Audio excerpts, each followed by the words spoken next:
Shalom. Selamat bertemu dalam kesempatan merenungkan firman yang akan menyapa kita pada hari ini. Harapan saya, setelah kita semua dengan kesadaran sendiri mematuhi PPKM penuh disiplin, semakin sedikit dari penduduk kota dan desa kita yang tertular COVID-19 dan variannya. Mari kita kejar kesempatan untuk semakin banyak yang divaksin, sehingga semakin banyak yang kebal dan lebih mudah sembuh dari COVID-19. Doakan agar imunoterapi atau vaksin Nusantara dapat segera disuntikkan ke sebanyak mungkin orang, agar kita semua sehat dan kebal terhadap virus COVID dan virus lainnya selama hidup. Kalau ada yang masih kurang sehat, semoga dengan pertolongan Tuhan kesehatannya pulih kembali. Ayo semangat terus menyambut penyertaan dan berkat Tuhan. Mari lawan COVID-19 dalam semangat hidup benar di hadapan Tuhan, sehingga kita tidak ada lagi yang tertular COVID dan semua terberkati. Untuk memahami firman yang menuntun kita menjadi orang benar, saya ajak Bapak Ibu Saudara-saudariku yang terkasih mempersiapkan diri menyambut firman yang akan kita renungkan dan petik arti maupun maknanya dalam kesempatan ini. Damai sejahtera dan kasih dari Jehovah Elohim Yesus Kristus Roh Kudus, Tuhan kita yang Maha Esa itu kiranya memenuhi hati dan pikiran kita dalam menyambut firman Tuhan. Amin. Mari kita berdoa. Tuhan Bapa Sorgawi, kami akan merenungkan firman-Mu yang menjadi evangelium tanggal 22 Agustus 2021 ini di jemaat-jemaat-Mu. Kiranya bukalah hati dan pikiran kami untuk memahami apa yang Kau katakan melalui Mazmur 34 ayat 12 sampai 28. Kami serahkan semuanya Tuhan ke dalam kehendak-Mu. Kiranya nama-Mu dimuliakan melalui renungan ini juga, dan kebersamaan kami secara viral. Dalam Yesus Kristus, sempurnakan doa kami dan kabulkanlah itu dalam kasih-Mu. Amin. Firman yang akan kita renungkan diambil dari Mazmur 34 ayat 12 sampai 18. Kita baca. Marilah anak-anak, dengarkanlah aku. Takut akan Tuhan akan kuajarkan kepadamu. Siapa orang yang menyukai hidup, yang mengingini umur panjang untuk menikmati yang baik? Jagalah lidahmu terhadap yang jahat dan bibirmu terhadap ucapan-ucapan yang menipu. Jauhilah yang jahat dan lakukanlah yang baik. Carilah perdamaian dan berusahalah mendapatkannya. Mata Tuhan tertuju kepada orang-orang benar dan telinganya kepada teriak mereka minta tolong. Wajah Tuhan menentang orang-orang yang berbuat jahat untuk melenyapkan ingatan kepada mereka dari muka bumi. Apabila orang-orang benar itu berseru-seru, maka Tuhan mendengar dan melepaskan mereka dari segala kesesakan. Demikianlah firman yang akan menerangi hidup kita sekarang ini, agar kita dapat meraih yang terbaik dari berkat Tuhan dan semakin mantap pengabdian kita bagi bangsa dan negara kita tercinta. 13 pimpinan gereja-gereja yang bersekutu dalam United Evangelical Mission atau UM, yakni HKBP, HKI, GKP, GKPS, GKPA, GKPPD, GKPM, GKLI, GPP, GPKB, GBKP, BNKP dan GKE dengan umat kurang lebih 10 juta jiwa mengusulkan tema orang benar di mata Tuhan. Teks kita berkata, Mata Tuhan tertuju kepada orang-orang benar. Tuhan mendengar seruan orang-orang benar dan melepaskan mereka dari kesesakan. Berbahagia dan diberkatilah siapapun yang mendengar, memahami, menghayati, melakukan firman dan kehendak Tuhan Jehovah Elohim Yesus Kristus Roh Kudus, Tuhan kita yang Maha Esa itu. Amin. Mari sambut dengan firman-Mu menjadi terang bagi hidup kami. Bapak Ibu Saudara-saudaraku yang terkasih, marilah kita temukan sari dan makna firman ini yang dapat menjadi santapan rohani kita sebagai orang benar di dalam menjalani kehidupan kita sehari-hari. Yang pertama, Mazmur itu biasanya merupakan ungkapan hati seorang beriman yang berisi pujian atau harapan atau pengakuan terhadap buah pergaulannya dengan Tuhannya. Daud sangat piawai menuliskan ungkapan hatinya dalam kalimat-kalimat Mazmur setelah dia mengalami campur tangan Tuhan dalam pengalaman tertentu di tengah kehidupannya. Sebagai seorang bertalenta seni, dia ingin membuat ungkapan hatinya itu menjadi pelajaran iman bagi jemaat dan dilantunkan sebagai puji-pujian oleh jemaat kepada Tuhan dalam ibadah. Pengalaman hidup dalam pergaulannya dengan Tuhan menjadi waduk air kehidupan yang airnya dialirkan dalam karya-karya seninya, seperti Mazmur-Mazmur yang dimasukkan dalam kitab Mazmur dan menjadi penuntun iman bagi orang percaya sampai zaman sekarang. Bisakah kita kembangkan seni seperti itu sekarang ini, Bapak Ibu? Yang kedua, Mazmur 34 diawali dengan pengalaman sang pemazmur. Dari Daud pada waktu ia pura-pura tidak waras pikirannya di depan Abimelek, sehingga dia diusir lalu pergi. Demikian ayat 1. Pengalaman Daud ini didokumenkan dalam 1 Samuel 21 ayat 13-15, yakni tentang Daud di Gad. Waktu itu Saul terus-menerus memburu Daud, sehingga Daud harus melarikan diri.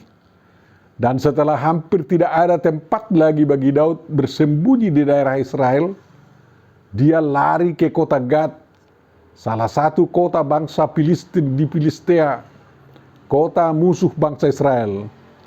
Rajanya bernama Ahis, yang menurut Mazmur 34 ayat 1 bernama Abimelek. Mula-mula dia diterima di kalangan pegawai Raja Ahis, tetapi kemudian Daud menjadi tidak aman karena penyamarannya diketahui dan dikenali oleh pegawai-pegawai Raja Ahis bahwa Daud adalah yang membunuh Goliat, pahlawan bangsa Filistin. Setelah ketahuan siapa dirinya, dia ketakutan, lalu dia berpura-pura gila di dekat para pegawai Raja Ahis. Dia menggores-gores pintu gerbang dan membiarkan ludahnya meleleh ke janggutnya. Sewaktu dia dibawa ke hadapan Raja Ahis, perbuatannya ini membuat Raja Ahis jijik melihat Daud yang dianggapnya sudah gila. Lalu Raja menyuruh pegawainya menjauhkan Daud dari hadapan Raja dan membiarkannya pergi. Akhirnya Daud lolos dari tindakan kekerasan atau pembunuhan yang bisa terjadi oleh Raja Ahis atau pasukannya terhadap Daud. Pengalaman ini merupakan tambahan pengalaman Daud yang dia yakini sebagai campur tangan Tuhan melindungi dirinya. Dia mensyukurinya. Dia memahami pengalaman keselamatannya itu sebagai buah dari sikap dan perilakunya yang takut akan Tuhan. Dia ingin mengajarkan sesuatu yang indah dari pengalamannya itu bagi teman-teman seimannya dan bagi generasi mudanya. Lahirlah Mazmur 34 dan ayat 12 sampai 18 akan kita renungkan untuk hidup kita sekarang. Mari kita lihat apa yang akan diajarkan oleh Daud juga kepada kita sekarang dalam Mazmur ini. Makanya kita renungkan yang ketiga sekarang Bapak Ibu. Takutlah akan Tuhan hai orang-orangnya yang kudus, sebab tidak berkekurangan orang yang takut akan Dia. Demikian Daud dalam Mazmur 34 ayat 10. Lalu Daud mengajak anak-anak muda mendengarkan dia, sebab dia akan mengajarkan takut akan Tuhan kepada mereka. Bandingkan Mazmur 34 ayat 12 yang mengatakan, marilah anak-anak dengarkanlah aku, takut akan Tuhan akan kuajarkan kepadamu. Tetapi apa artinya takut? Bahasa Ibrani, yara. Genitifnya yarat. Dari sana kata yarat jahwi. Takut akan Tuhan. Yunaninya powus. Kusatnya powon. Dari situ dibentuk powon kuriu. Takut akan Tuhan. Kosakata Ibrani dan Yunani itu diterjemahkan dalam bahasa Indonesia dengan takut, yang punya dua arti, sama seperti kosakata Batak botar yang punya dua arti, yakni putih dan darah. Kata Ibrani yarah berarti takut dengan dua arti. Yang pertama tidak berani atau ketakutan. Bahasa Batak hatahuton majir akadudut. Dan arti yang kedua, takut dalam arti takwa, segan, dan hormat. Itu artinya di KBBI. Yang hendak diajarkan oleh Daud adalah takut dalam arti takwa, segan, dan hormat kepada Tuhan. Dalam kitab suci diberitahu sangat banyak pahala atau keuntungan orang yang belajar takut akan Tuhan dan yang berhasil menunjukkan itu dalam kenyataan kehidupannya sehari-hari. Keuntungan itu antara lain, pertama, telah dikatakan Daud dalam Mazmur 34 ayat 10, yakni tidak berkekurangan. Singa muda bisa berkekurangan walaupun singa itu masih kuat berburu mangsa, tetapi yang takut akan Tuhan tidak kekurangan sesuatu apapun yang baik. Mazmur 34 ayat 11. Yang kedua, dalam Mazmur 111 ayat 10 dikatakan bahwa takut akan Tuhan adalah permulaan hikmat. Orang berhikmat pasti berakal budi yang baik, dan dengan baik budinya pasti dia mendapat pujian atau berupa kata-kata dan penghargaan dari orang lain. Memang seperti dikatakan penulis kitab Ayub, takut akan Tuhan itu adalah hikmat. Akal budi adalah menjauhi kejahatan. Ayub 28 ayat 28. Dalam Amsal 9 ayat 10 diulangi kembali dengan mengatakan bahwa takut akan Tuhan adalah permulaan hikmat. Di dalam hikmat itu ada pengetahuan. Maka takut akan Tuhan adalah permulaan pengetahuan. Seseorang memiliki pengetahuan kalau dia terdidik. Jadi pendidikan merupakan cara terbaik untuk memperoleh hikmat yang berisi pengetahuan yang baik. Seseorang yang terdidik akan mengenal Tuhan yang Maha Kudus, dan dengan demikian dia memiliki pengertian yang sangat luas dan sangat mendalam.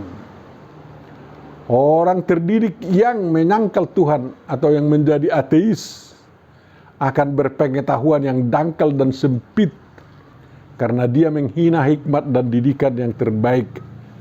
Bandingkan Amsal 1 ayat 17. Yang ketiga, dalam Amsal 22 ayat 4 dikatakan bahwa takut akan Tuhan yang disertai dengan kerendahan hati akan diganjar oleh Tuhan dengan kekayaan, kehormatan, dan kehidupan. Jadi kalau seseorang ingin kaya, terhormat, dan memiliki hidup sejahtera di dunia dan hidup kekal di surga, seseorang itu harus mengisi hidupnya dengan takut akan Tuhan dan kerendah hatian. Yang keempat, dikatakan bahwa takut akan Tuhan memperpanjang umur. Bandingkan Amsal 10 ayat 27. Ini termasuk yang hendak diajarkan oleh Daud kepada kita. Bagian yang keempat yang perlu kita renungkan. Siapa menyukai hidup dan umur panjang untuk menikmati yang baik, takutlah akan Tuhan. Rasul Petrus mengutip Mazmur 34 ayat 13 sampai 17. Baca 1 Petrus 3 ayat 10 sampai 12. Di sana ayat 13 tidak lagi kalimat tanya. Maka bisa juga Mazmur 34 ayat 13 dipahami sebagai kalimat tanya yang memberikan jawabannya dengan mengubahnya sebagai kalimat berita. Jadi kata siapakah diterjemahkan dengan barang siapa atau siapa, dan tanda tanya itu dihapus, diganti dengan titik 2 sehingga kalimatnya barang siapa atau siapa orang yang menyukai hidup, yang mengingini umur panjang untuk menikmati yang baik, titik 2. Lalu di ayat 14 dan 15 dikatakan 5 hal yang harus dilakukan orang itu. Dalam 1 Petrus 3 ayat 10b dikatakan ia harus, dan seterusnya. Sebelum kita simak yang 5 hal itu, mari kita pahami dulu apa artinya menyukai hidup, mengingini umur panjang, menikmati yang baik. Kata Ibrani hai berarti hidup atau kehidupan, atau segala sesuatu yang bersangkut paut dengan hidup dan kehidupan. Orang yang hafez, yang menyenangi, menyukai, take delight in, to be pleased with, atau desire. Lihat Harris Theological Book of the Old Testament, jilid 1, halaman atau spaltung 0712. Adalah orang yang terus berusaha agar hidup atau kehidupannya dan hidup atau kehidupan orang lain atau kehidupan makhluk lain dipedulikan dan dipelihara atau terpelihara dengan sebaik-baiknya. Itulah yang hafez. Umur panjang adalah kesempatan untuk memelihara hidup atau kehidupan selama mungkin di dunia ini. Kalau mungkin hingga umur 120 tahun. Bandingkan Kejadian 6 ayat 3 atau sedikitnya 70 atau 80 tahun seperti dikatakan Mazmur 90 ayat 10. Barang siapa mencintai atau menginginkan oheb umurnya sampai situa itu, tentu saja dia harus berusaha terus memelihara hidup atau kehidupannya dan yang bersangkut paut dengan pencapaian itu. Yang baik, Ibraninya tov, Mazmur 34 ayat 13, adalah segala sesuatu yang adanya atau keberadaannya maupun keadaannya sebagaimana diinginkan oleh Tuhan. Seperti pada penciptaan langit dan bumi misalnya. Dulu sewaktu penciptaan itu Tuhan melihat atau ra'a ciptaannya itu baik atau tov.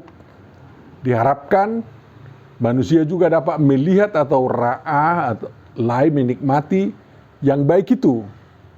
Mari Bapak Ibu Saudara Saudariku yang terkasih, berjuanglah untuk menyukai hidup, berumur panjang dan menikmati yang baik. Nabi Amos juga mengajak kita, carilah yang baik dan jangan yang jahat supaya kamu hidup. Amos 5:14a.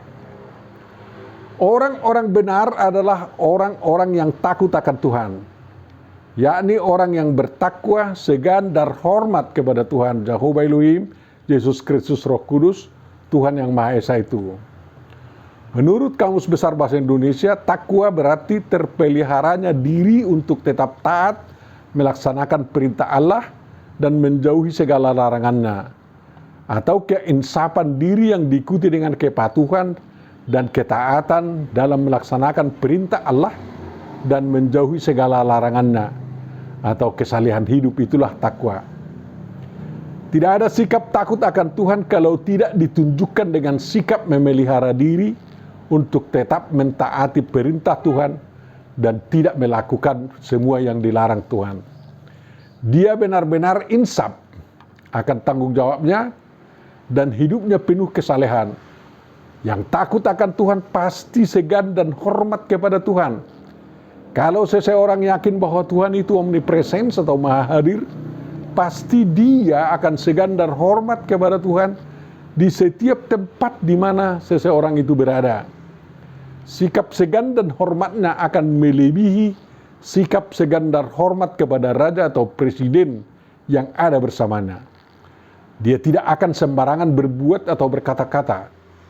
Orang Batak Toba menunjukkan sikap segan dan hormat itu dengan selalu mengucapkan satabi, artinya mohon izin dan maaf kalau ada nanti yang kurang pas.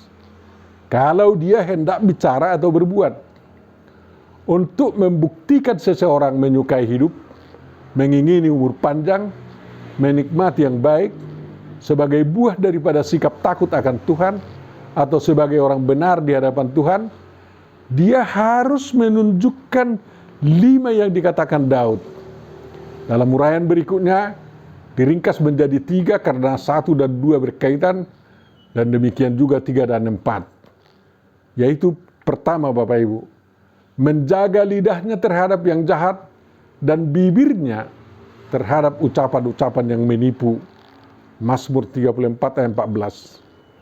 Sebenarnya ucapan Daud ini merupakan parafrase daripada hukum Taurat yang mengatakan jangan mengucapkan saksi dusta tentang sesamamu. Keluaran 20 ayat 16, Ulangan 5 ayat 20, yang diringkas Martin Luther dengan mengatakan jangan berdusta.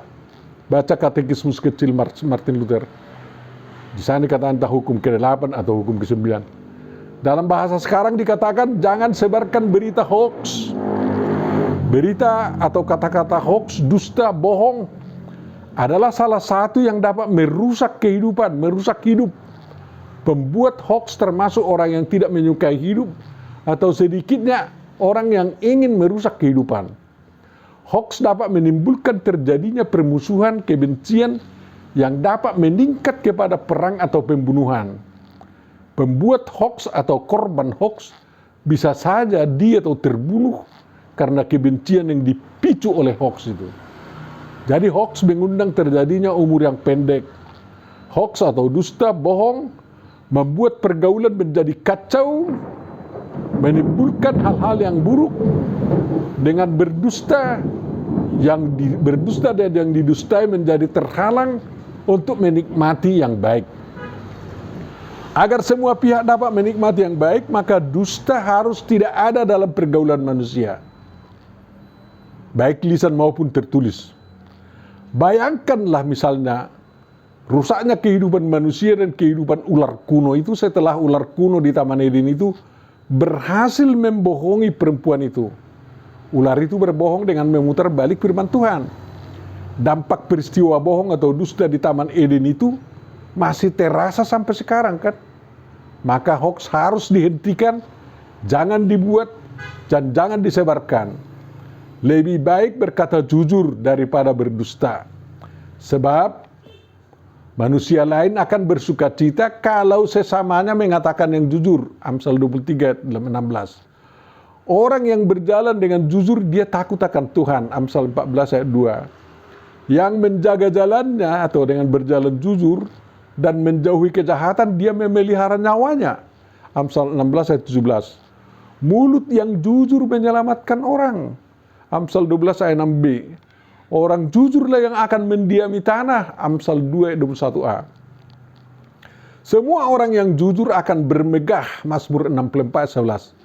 Kepada siapa yang jujur jalannya, keselamatan yang dari Allah akan diperlihatkan kepadanya. Mazmur 50 ayat 23. Orang yang berkata jujur dan yang jalannya jujur adalah orang yang menyukai hidup, mengingini umur panjang, dan ingin menikmati yang baik. Jadi jangan berdusta, tapi katakanlah sejujurnya. Menurut ajaran Tuhan Yesus, bahwa dari mulut bisa keluar yang menajiskan diri orang, yakni kata-kata yang jahat yang keluar dari mulut dengan menggunakan lidah. Bandingkan Matius 15 ayat 11b, 15 ayat 18. Tetapi juga dari mulut juga keluar puji-pujian. Bandingkan Lukas 1 ayat 64, Matius 21 ayat 16. Dari mulut bisa keluar yang baik dan yang jelek atau yang buruk. Dalam kata-kata Yakobus, dengan lidah kita memuji Tuhan Bapa kita, dan dengan lidah kita mengutuk manusia yang diciptakan menurut rupa Allah. Yakobus 3 ayat 9. Lidah itu suatu anggota kecil dari tubuh, namun dapat memegahkan perkara-perkara yang besar. Bandingkan Yakobus 3 ayat 5. Lidah ibarat api kecil tetapi bisa membesar dan membakar hutan luas. Bandingkan Yakobus 3 ayat 6. Lidah yang digunakan mengatakan kejahatan dapat menodai seluruh tubuh. Bandingkan Yakobus 3 ayat 6. Setiap orang harus dapat menjinakkan lidahnya walaupun menjinakkannya lebih sulit daripada menjinakkan binatang buas, sehingga lidah itu tidak menyemburkan racun-racun yang mematikan kehidupan. Bandingkan Yakobus 3 ayat 7 dan ayat 8. Dengan membiasakan lidah mengucapkan kata-kata berkat, pujian, dan hal-hal yang positif atau yang baik secara jujur, maka pemilik lidah itu telah berhasil menjaga bibirnya terhadap ucapan-ucapan yang menipu. Dengan demikian, kecintaan terhadap kehidupan dan keinginan memiliki umur panjang dan menikmati yang baik akan semakin terkabulkan.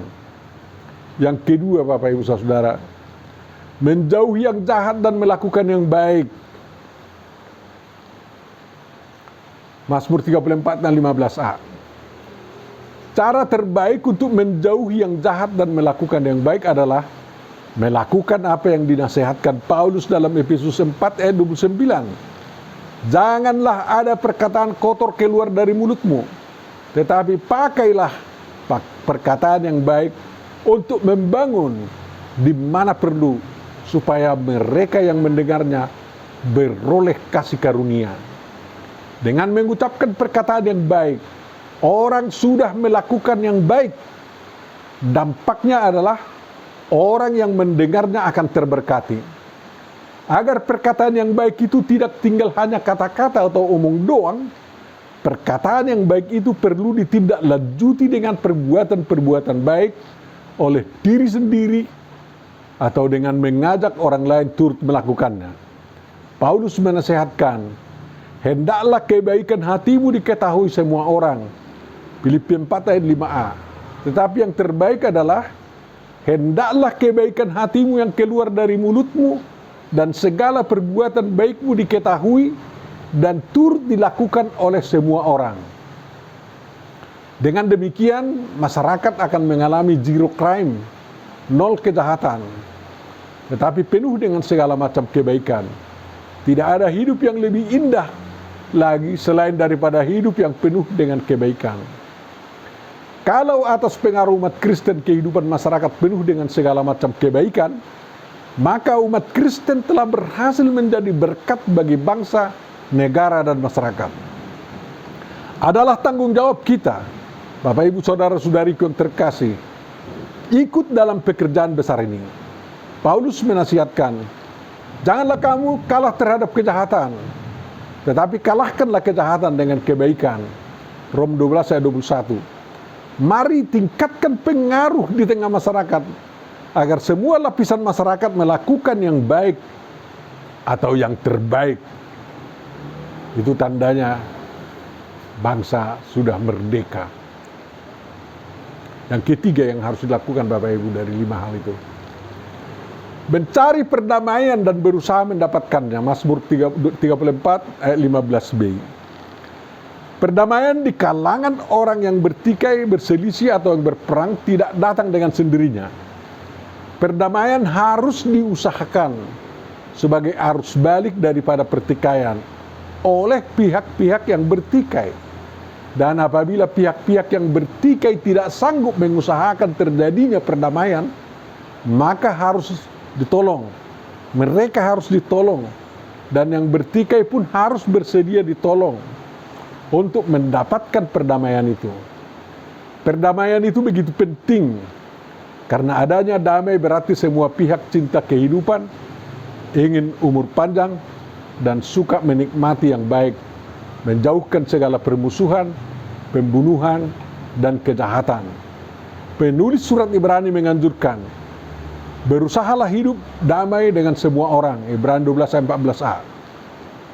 Hidup terindah adalah hidup dalam keadaan tanpa musuh, tetapi penuh dengan persahabatan. Rasul Paulus sependapat dengan penulis Ibrani. Saya dapatnya kalau hal itu bergantung kepadamu, hiduplah dalam perdamaian dengan semua orang. Rom 12 ayat 18. Anjuran para apostol ini sejalan dengan ajaran Yesus yang mengatakan, berbahagialah orang yang membawa damai karena mereka akan disebut anak-anak Allah. Matius 5:9. Apabila seseorang ingin agar ibadah persembahannya diterima Tuhan, seseorang itu harus terlebih dahulu berdamai dengan orang yang dianggapnya masih punya perselisihan dengan dia. Bandingkan Matius 5 ayat 23 sampai 24. Dengan menurut Yesus adalah sangat baik apabila orang yang bertikai berdamai sebelum berperkara di pengadilan. Bandingkan Matius 5 ayat 25. Perdamaian itu sangat penting, maka harus diusahakan untuk mendapatkannya. Menurut Kamus Besar Bahasa Indonesia, damai artinya tidak ada perang, tidak ada kerusuhan, aman. Atau tenteram, tenang, atau keadaan tidak bermusuhan, rukun. Sedangkan perdamaian berarti penghentian permusuhan, perselisihan dan sebagainya, atau perihal damai atau berdamai. Tuhan tahu bahwa perdamaian antara manusia dengan dirinya atau dengan Tuhan sangat tidak mungkin diusahakan oleh manusia itu sendiri dengan perbuatan amal baik sebanyak apapun. Padahal perdamaian antar Tuhan dan manusia menjadi dasar dari segala usaha perdamaian yang akan diusahakan oleh para manusia yang bertikai. Tuhan yang tidak menginginkan perdamaian akan diikuti oleh orang-orang yang tidak menginginkan perdamaian. Sebaliknya Tuhan yang cinta damai akan diikuti oleh orang-orang yang cinta damai. Sulitnya mengusahakan perdamaian baik di kalangan manusia yang bertikai maupun antara Tuhan dan manusia adalah karena dosa yang selalu diperhitungkan sehingga selalu menghambat usaha mendapatkan perdamaian itu. Sebelum dosa diampuni, maka perdamaian tidak mungkin diwujudkan. Oleh karena itu, Tuhan memberi contoh bagi manusia tentang bagaimana dosa dihapuskan. Contoh itu ditunjukkan oleh Yesus dengan kesediaannya dikurbankan di salib mezbah Golgota sebagai anak domba Allah yang memikul dosa dunia. Dengan kurban ini dosa umat manusia dihapuskan sehingga Tuhan mewujudkan terjadi perdamaian dan pendamaian antara Tuhan dan umat manusia. Dengan pengorbanan Yesus Kristus, lenyaplah atau dihilangkanlah permusuhan atau perselisihan antara Tuhan dan umat manusia. Demikian juga halnya dalam mencari perdamaian dan berusaha mendapatkannya. Orang yang bertikai harus bersedia melakukan pengorbanan, yakni memikul dosa pihak yang bertikai dengannya. Masing-masing yang bertikai itu mengatakan, "Sudahlah, memang ada dosamu kepada saya, dan saya pikullah semuanya itu, dan saya tidak perhitungkan itu lagi, demi tercapainya perdamaian di antara kita." Masing-masing yang bertikai berkata dan berbuat demikian. Dengan demikian dosa disingkirkan dan tidak lagi menjadi penghalang untuk berdamai. Dalam praktek sedemikianlah terjadi apa yang dimohonkan dalam bagian kedua, dalam bagian doa Bapa kami yang mengatakan, "Ampunilah kami akan kesalahan kami, seperti kami juga mengampuni orang yang bersalah kepada kami." Matius 6 ayat 12. Setelah perdamaian itu didapat, pihak-pihak yang berdamai itu harus bisa membangun kehidupan bersama secara bersama-sama dengan penuh kasih dan tolong-menolong. Dengan demikian buah perdamaian itu nyata, tidak kosong, tetapi berbuah banyak. Yang kelima Bapak Ibu, siapakah orang benar itu? Apa tindakan Tuhan kepada orang-orang benar? Dalam Mazmur 34 yang dimaksud dengan orang-orang benar atau bahasa Ibraninya sadikim, Yunaninya dikayoi, adalah orang-orang yang takut akan Tuhan, yang menyukai hidup, yang mengingini umur panjang, juga dalam arti menginginkan hidup kekal, dan yang ingin menikmati yang baik. Dalam hidup sebagai orang benar, mereka mengalami banyak sekali tantangan, hambatan, penderitaan yang datang dari orang-orang jahat. Orang Batak Toba mengatakan, "Saya si sogodo si ulahon nadengkan." Yang melakukan hal-hal yang benar selalu dibenci. Makanya mereka sering disakiti, bahkan disingkirkan dari kehidupan. Tidak usah lagi disebut-sebut di sini nama-nama orang yang mengalami penderitaan karena berbuat yang benar. Di zaman-zaman pemerintahan otoritarian yang ada di negeri ini dan di negara-negara lain. Tetapi yang jelas bahwa pengorbanan mereka membuat hidup umat Tuhan menjadi lebih baik. Dampak pengorbanan orang-orang benar membuat pemerintah dan masyarakat bertobat dan memiliki keinginan untuk menegakkan keadilan dan kebenaran di tengah-tengah bangsa, masyarakat dan umat beragama. Perjuangan dan kesetiaan orang-orang benar yang takut akan Tuhan itu tidak sia-sia dan akan berhasil. Mengapa? Tuhan yang disaksikan dalam Alkitab itu adalah Tuhan yang hidup, yang dapat bertindak membela orang benar yang takut akan Tuhan. Daud mengatakan beberapa tindakan-tindakan Tuhan demi orang-orang benar. Yang pertama, sebab mata Tuhan tertuju kepada orang-orang yang benar itu. Tuhan itu begitu luar biasa. Dialah penjaga dan naungan orang benar. Daripadanya datang pertolongan bagi orang yang dalam kesesakan. Penjaga orang Israel atau penjaga orang benar tidak akan pernah terlelap dan tidak akan pernah tertidur. Bandingkan Mazmur 121 ayat 2-5. Sesungguhnya mata Tuhan tertuju kepada mereka yang takut akan Tuhan, kepada mereka yang berharap akan kasih setianya, untuk melepaskan jiwa mereka daripada maut dan memelihara hidup mereka pada masa kelaparan.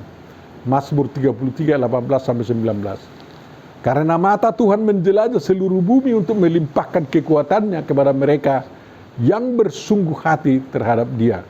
2 Tawarikh 16 ayat 9a. Mata Tuhan Allahmu tetap mengawasinya dari awal sampai akhir tahun. Ulangan 11 ayat 12b. Firman Tuhan ini menjadi peringatan kepada setiap pelaku kejahatan yang menjahati orang-orang benar atau yang takut akan Tuhan, dan sekaligus sebagai pengharapan bagi setiap orang yang menderita karena hidup sebagai orang benar. Yesus berkata, berbahagialah orang yang dianiaya oleh sebab kebenaran, karena merekalah yang mempunyai kerajaan surga. Berbahagialah kamu jika karena kamu dicela, jika karena aku kamu dicela dan dianiaya dan kepadamu dipitnahkan segala yang jahat. Bersukacita dan bergembiralah karena upahmu besar di surga. Matius 5 ayat 10-12a.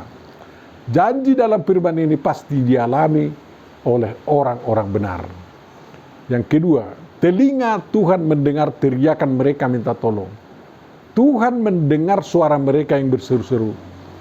Bapak Ibu saudara-saudaraku yang terkasih, Tuhan tidak hanya menonton gerak hidup orang yang benar, tetapi Tuhan mendengar suara dan teriakan dan keluhan-keluhan mereka. Lalu Tuhan bertindak menolong orang-orang yang takut akan Tuhan tersebut. Seperti dikatakan Tuhan kepada Musa sewaktu dia mendengar teriakan umat Israel di Mesir. Baca Keluaran 2 23-25. Lama sesudah itu matilah Raja Mesir. Tetapi orang Israel masih mengeluh karena perbudakan dan mereka berseru-seru sehingga teriak mereka minta tolong karena perbudakan itu sampai kepada Allah. Allah mendengar mereka mengerang. Lalu ia mengingat kepada perjanjiannya dengan Abraham, Ishak dan Yakub. Maka Allah melihat orang Israel itu dan Allah memperhatikan mereka. Teriakan kolektif bangsa maupun teriakan pribadi didengarkan oleh Tuhan. Memang jawaban Tuhan terhadap teriakan atau keluhan bangsa maupun pribadi tidak seperti memakan cabai pedas. Tidak seperti atau cabai waktu digigit langsung terasa pedasnya. Asal diminta langsung datang jawabannya dari Tuhan. Tidak demikian. Hanya dalam keadaan terdesak betul Tuhan langsung melepaskan. Tuhan berjanji, berserulah kepadaku pada waktu kesesakan. Aku akan meluputkan engkau dan engkau akan memuliakan aku.